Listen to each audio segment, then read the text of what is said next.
Nubraižytą diagramą mes galime paredaguoti. Visų pirma, galime redaguoti langelius, kuriuose yra surašyti diagramos duomenys. Jeigu mes juos pakeistume, pavyzdžiui, parašysiu 25 ir paspausiu Enter, diagrama automatiškai persipiešia. Taigi šitų duomenų ištrinti negalima, jeigu norime turėti diagramą. Ir jeigu čia pakeičiame ką nors, viskas automatiškai pasikeičia. Dabar, kai mes pažymime diagramą, tai yra paspaudžiame ant jos vieną kartą, ji tampa kaip paveikslėlis. Ką tai reiškia? Tai reiškia, kad aš galiu šitą diagramą pastumti į šoną ir pakeisti jos dydį. Tai yra padidinti arba pamažinti. O jeigu aš norėčiau ją redaguoti, man ją reikia pažymėti ne vieną kartą paspaudus su pelyte, o 2 kartus. Kai aš paspaudžiu ant diagramos 2 kartus, tada netgi atsiranda viršuje priemonių juosta, kuri yra skirta vien tik tai diagramai. O nužymėjus diagramą atsiranda įprastinės priemonių juostos. Taigi paspaudžiu 2 kartus ant diagramos ir galiu ją redaguoti. Redaguoti ją galima naudojant šitą priemonių juostą arba jos nenaudojant. Šiuo atveju aš jos nenaudosiu, nes man taip yra patogiau. Taigi, galima pažymėti bet kurį diagramos elementą ir užvedus ant jo pelytę rašo to elemento pavadinimą. Na, pavyzdžiui, paantraštė, legenda, y-ašis ir taip toliau. Jeigu kada nors užmirštum pavadinimą, žinotum, kur pasižiūrėti. Kaip redaguoti pažymėtą elementą? Jeigu aš paspausčiau ant elemento 2 kartus, tada man leidžia redaguoti patį tekstą. O jeigu paspausčiau dešinį pelytės klavišą ant elemento, tada man siūlo įvairius pasirinkimus. Tikriausiai prisimeni žodį formatas. Formatas arba formatuoti reiškia keisti išvaizdą, stilių, dydį, spalvą ir taip toliau. Taigi renkuosi pavadinimo formatas ir dabar atsiras langas, kuriame galėsiu redaguoti šitą pavadinimą.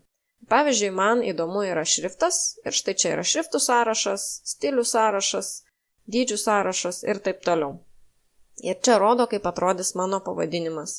Spaudžiu gerai ir pavadinimas pasikeitė.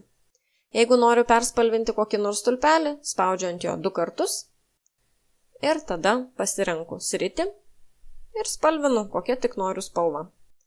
Galima perspalvinti stulpelį ne tik spalvą, bet ir gradientų, piešinių, raštų, brūkšniuoti.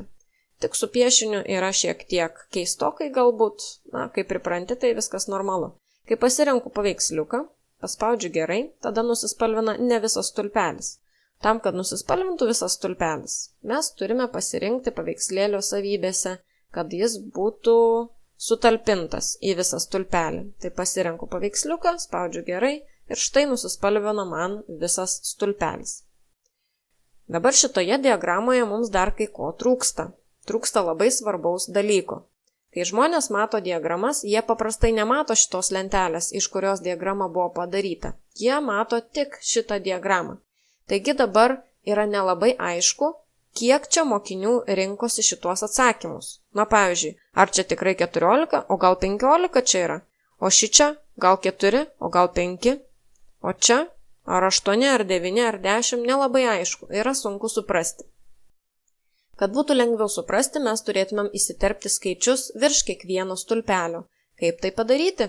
Ant stulpelio spaudžiam dešinį pelytės klavišą ir įterpiam duomenų etiketes. Duomenų etiketės ir yra tie skaičiai virš stulpelių. Ir juos matant, diagrama tampa žymiai aiškesnė. Norint diagramą išsaugoti, galime saugoti tiesiog skaičiuoklės failą įprastiniu būdu. Galime išsaugoti diagramą ir kitaip, tai pavyzdžiui, paspaudus ant jos vieną kartą, tada dešinį pelytės klavišą ir yra pasirinkimas įrašyti kaip paveikslą. Na ir tada man išsaugos kokiu noriu formatu. Tai pavyzdžiui, pavadinu diagramą, spaudžiu išsaugoti, einu ieškoti. Ir dabar štai čia yra mano diagrama, tai yra tiesiog paveikslėlis, kurio aš nebegaliu redaguoti. O jeigu aš diagramą išsaugočiau kaip skaičiuoklės failą, tai ją vis dar galėčiau redaguoti.